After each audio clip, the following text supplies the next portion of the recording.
AFGE, your union is fighting. And we need to be. Yeah. Because we are at arguably the most crucial point in AFGE's history. Yeah. Actually, this moment reminds me of one of the most interesting and well-known stories found in the Bible, found in the Torah, and found in the Quran, and that's the story of David and Goliath. Have you heard of it? Yeah. All right, for those of you who don't know or needs a refresher, this is a story where literal giants were coming to steal, kill, and destroy. Yeah. And everyone was scared of the baddest giant around named Goliath. And he was so scary that people didn't even want to show up to the battle for fear that they might be slain. Yeah. But David showed up, just a young boy, with a slingshot and some faith. And you know how it goes. With that faith in a slingshot, he took down the giant that sought to steal, kill, and destroy. Yeah. And after he slays the giant, he becomes King David, and a lot of people think that's where the story ends. Go ahead, sir. But what many don't know is that after the story of David and Goliath, David faced not one, not two, not three, but 4 more giants. Yeah. You could trust me now and Google it later. You see, once David killed the giant that was Goliath, the family of Goliath came after and tried to take out David and his people. Yeah. And it was David's community who realized that together they could slay any of the giants that dared come before them. Yeah. Together, that community did not need to fear because together they all had power, the power they needed to turn back those who sought to destroy. Let me hear you say power. Power. Say power. Power. My AFGE family, don't you know that we have slain giants before? Yeah. I need you to know your history, AFGE. Back in the 70s, the federal workers were blamed for the bad economy, and our adversaries tried to take out the federal workforce. That's right. And don't y'all know we fought back, flipped it, and reversed it? Not only did we halt the elimination of federal workers, we actually used that moment to win protections for federal workers by creating an avenue to have unfair labor practices heard. We slayed that giant, and we're still here. And when we fought for civil rights for workers to stop being discriminated against based on the color of their skin, our adversaries, again, tried to take us out. But don't y'all know that we fought back, flipped it, and reversed it? See, not only did we win worker protections from racism, but because of labor women showing up and showing out, we also got protections against sex discrimination in the workplace too, which was the biggest gain for women's rights since gaining the right to vote. We slayed that giant too, and guess what? We are still here. Yeah. And now, we at AFGE are locking eyes with yet another giant that has come to steal our wages, kill our workplace protections, and destroy our American workforce. Yeah. And although our adversary may seem fearsome, AFGE, I remind you that we come from a lineage of victory. Yes, sir. All right? So as these attacks are levied against us, we will do what we have always done. We will fight back, we will flip it, and we will reverse it, because even though this administration may mean for evil, how many of y'all know it can be turned around for our good? Yeah. Yes, sir.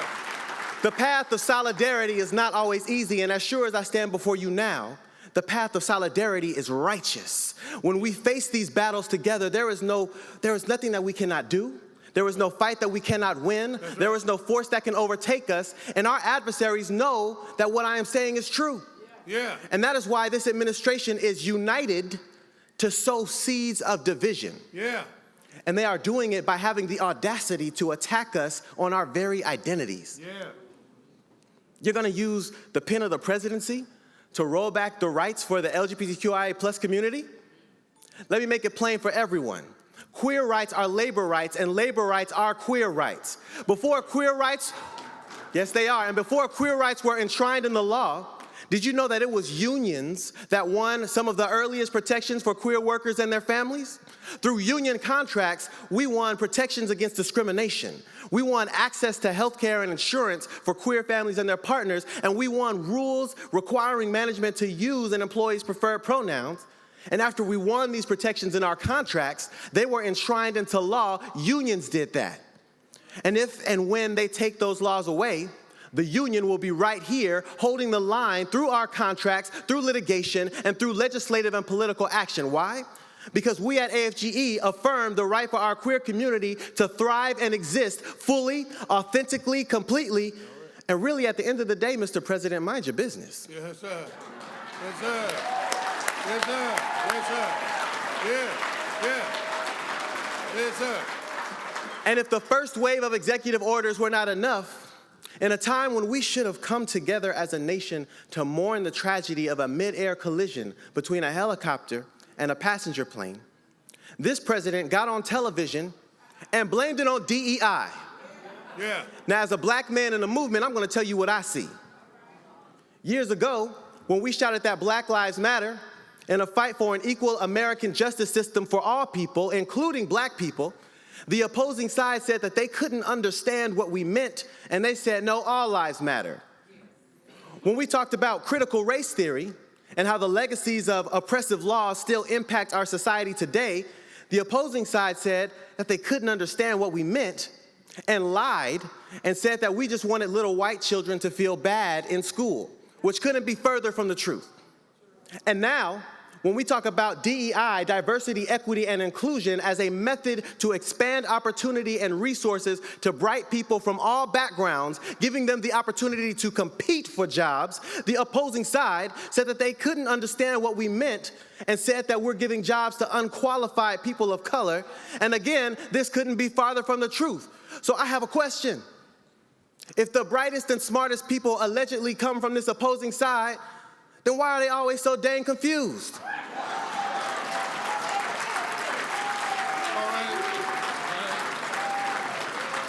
It's because the agenda has always been to sow seeds of division. And on that same note, are y'all aware that we have parents of Hispanic kids in our federation who are scared to send their kids to school right now? We have Hispanic members who now get verbally assaulted when walking in their own communities by those people who were emboldened by the president's rhetoric. I mean, he wrote an executive order to literally roll back the Constitution by ending birthright citizenship, and he knows he can't do that, but he did it anyway. Yeah. This administration is trying to divide us. Yeah. Because they know that together we slay giants. Yeah. Yes, sir. I need to make sure you understand, my AFGE family, that we are under attack, but we are the resistance. We must resist, and I'm letting you know that my department and my phenomenal staff are working on overdrive to fight for you, and we are winning. And with all the attacks that we are under, it has only been 3 weeks. Yes, sir. 3 weeks. And I've heard people say it's going to be a long 4 years. And they're right, but let me clarify that. It's going to be a long 4 years for Donald J. Trump because we at AFGE are not pulling any punches and our knockout game is phenomenal.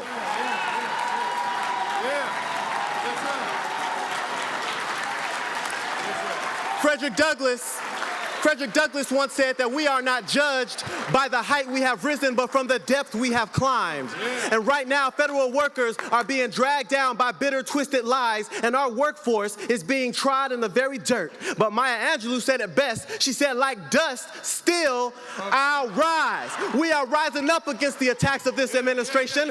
We are rising up against the attacks on our identities. We are rising up against the attacks on our workforce. And we are rising in defense of the United States of America. Let me hear you say rise. Rise. Say rise. Say rise. Say power. Power. My beautiful AFGE family, I am honored to fight for you, and I'm leaving it all on the field. Thank you, and God bless.